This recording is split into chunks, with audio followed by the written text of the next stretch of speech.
प्रथमतः भारतीय बौद्ध महासभा आणि समता सैनिक दल यांच्याकडून मी सर्व भारतीयांना विजयादशमीचे व धम्मचक्र प्रवर्तन दिनाचे मी आपणा सर्वांना मनपूर्वक शुभेच्छा देतो। आज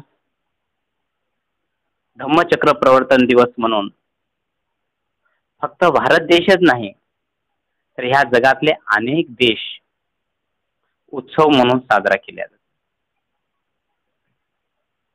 मला एवढंच सांगायचं आहे की धम्मचक्र परिवर्तन हे तथागत भगवान बुद्धाने 2500 वर्षापूर्वी सारनाथ येथे केलेलं आहे। जेव्हा तथागत भगवान बुद्धाला ज्ञान प्राप्त झालं त्यावेळेस तथागत भगवानांना प्रश्न पडला की हे ज्ञान हा विचार आपल्याला कोणाला द्यायचा। त्यावेळेस तथागत भगवान पुढे हा खूप मोठा प्रश्न होता। तेव्हा तथागत भगवान बुद्धांना एक गोष्ट आठवली। जेव्हा तथागत भगवान बुद्ध हे उपवास धरून ज्ञान प्राप्त करत होते त्यावेळेस त्यांचं शरीर उपाशी राहण्यानं खूप कमजोर झालं होतं। त्याच काळामध्ये तथागत भगवान बुद्धाला कळालं होतं की उपवास राहण्यानं फक्त शरीर कमजोर होते, दुसरं काही होत नाही। म्हणून तथागत भगवान बुद्धांनी सुजातानं आणलेली खीर त्यांनी खाल्ली। त्यावेळेस 5 त्यांचे अनुयायी त्यांची सेवा करत होते। ते त्यांनी बघितलं। त्यांना असं वाटलं की तथागत हे आता अन्न खाऊन निवांत राहणार आहेत आणि हे तप वगैरे काही करणार नाहीत, म्हणून तथागत भगवान बुद्धाला सोडून गेले।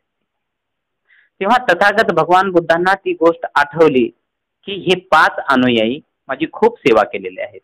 म्हणून तथागत भगवान बुद्धांनी ठरवलं की जे ज्ञान आहे त्यांना प्राप्त झालंय, जे चांगले विचार आहेत हे मानवाच्या कल्याणासाठी त्यांना स्वतःपुरतं ठेवायचं नव्हतं तर सर्व मानव जातीला द्यायचं होतं। म्हणून तथागत भगवान बुद्धांनी त्या 5 जणांचा शोध घेतला। त्यांना समजलं की ते सारनाथला आहेत। मग तथागत भगवान बुद्धांनी सारनाथला येऊन त्या 5ही जणांना पहिलं धम्म देण्याचं काम तथागत भगवान बुद्धांनी केलं आणि त्याच दिवशी पहिल्यांदा या जगामध्ये धम्मचक्र परिवर्तन झाले। हे तथागत भगवान बुद्धांनी सुरुवातीला केलं। तोच वारसा जपण्याचं काम महासम्राट अशोक राजांनी केलं। महासम्राट अशोक राजा हा अगोदरपासूनच फार करुणामय मनाचा माणूस, पण त्यांनी त्यांच्या काळामध्ये त्यांच्या वडिलांच्या काळामध्ये आणि त्यांच्या आजोबाच्या काळामध्ये ते भरपूर राज्य जिंकले होते, पण त्यांना कलिंग जिंकता आलं नाही। म्हणून आजोबा आणि वडिलांची ही जबाबदारी महासम्राट अशोक राजांवर पडली।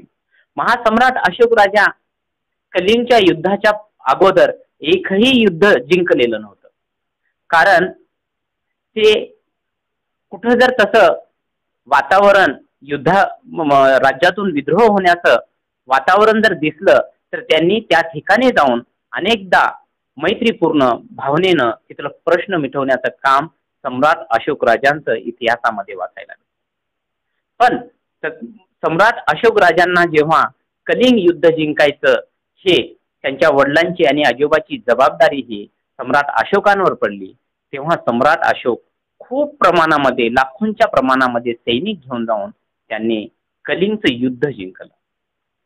मित्रहो, जेव्हा कलिंगचं युद्ध जिंकल्यानंतर जे नुकसान झालं ते नुकसान त्यांना दिसत नव्हतं, कारण त्यांना एकच आनंद होतं की माझ्या वडिलांनी आणि माझ्या बापांनी आजोबांनी जे काम झालं नव्हतं त्यांच्यानं ते माझ्यानं झालं, म्हणून तो खूप आनंदात होता। तेव्हा त्याच ठिकाणून एक भंतेजी जात होते. भंतेजींना बोलून त्यांनी पंचांग प्रणाम करून ते सांगत होते की भंतेजी, आज मी महासम्राट झालेलो आहे. तेव्हा सम्यक वाणीमध्ये तिथले भंतेजी म्हणतात, नाही, तुम्ही कसले सम्राट? कारण सम्राट तर तो असतो जे मानवाच्या हिताचं काम करते, जो माणूस निसर्गाचं संरक्षण करते, प्राण्यांवर करुणा दाखवते. तुम्ही तर अनेक आईचे पुत्र ठार केलेले आहात, तुम्ही अनेक बहिणींचे भाऊ ठार केलेले आहात, तुम्ही अनेक पत्नींचे पती ठार केलेले आहात. याच्यातला एक तरी माणूस जिवंत केलात तुम्ही, तर खरंच मी समजेन तुम्हाला की तुम्ही महासम्राट आहात. तेव्हा महासम्राट अशोक राजांना ही गोष्ट लक्षात आली की खरंच महासम्राट मी नाही, मी तर विध्वंसक आहे. म्हणून कलिंगचं युद्ध जिंकल्यानंतर 10 दिवसांनी सम्राट अशोक राजा हा धम्म स्वीकारला आणि त्या दिवशीपासून तो एकच शपथ घेतला की मी मानवाच्या हिताचं काम करेन, निसर्गाच्या संरक्षणाचं काम करेन आणि संपूर्ण प्राणी मात्रावर मी दया करेन, करुणा दाखवीन. हे युद्ध झाले त्या 10व्या दिवशी त्यांनी धम्म स्वीकारलं. म्हणून विजय, जो कलिंगचं जंग विजय झालं त्यांचं, आणि त्या 10 दिवसांनी त्यांनी धम्म स्वीकारला, म्हणून विजयादशमी हे नाव पडलेले आहे मित्र. विजयादशमी म्हणून मला या गोष्टीमधून एक गोष्ट जाणवते की आपण एखादी चूक केलात तर आपणाला खूप मोठी संधी असते, त्या चुकीपुढे 1000 पटीनं आपण चांगलं काम करू शकतो. म्हणून आज जगामध्ये सम्राट अशोक राजांचं नाव आहे. त्यांचाच वारसा जपण्याचं काम, त्याच दिवशी धम्मचक्र गतिमान करण्याचं काम हे विश्वरत्न डॉक्टर बाबासाहेब आंबेडकर केलेलं आहे. मित्र, डॉक्टर बाबासाहेब आंबेडकरांचं नाव एवढं मोठं होतं की स्वतः डॉक्टर बाबासाहेब आंबेडकरांच्या नावानं एक धर्म तयार झाला असता, पण डॉक्टर बाबासाहेब आंबेडकरांनी ते केलं. कारण इथल्या वंचित लोकांना, इथल्या ज्या लोकांना माणूस म्हणून न्याय मिळत नव्हतं, त्या माणसाला न्याय कुठल्या धर्मातून भेटते याचा भरपूर त्यांनी अभ्यास केला. प्रत्येक जाती धर्माचा अभ्यास केला.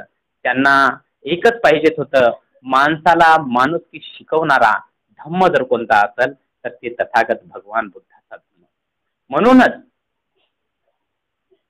सम्राट अशोक राजांच्या विजयादशमी दिवशी विश्वरत्न डॉक्टर बाबासाहेब आंबेडकरांनी तथागत भगवान बुद्धाचा धम्म स्वीकारून त्यांनी धम्मचक्र गतिमान करण्याचं काम केलं.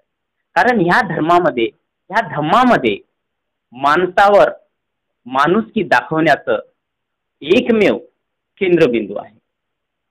दुसरं म्हणजे प्रत्येक प्राण्यांवर करुणा दाखवण्याचं या धम्मामध्ये आहे. आणि तिसरं म्हणजे या धम्मामध्ये समता, स्वातंत्र्य आणि बंधुत्व आहे.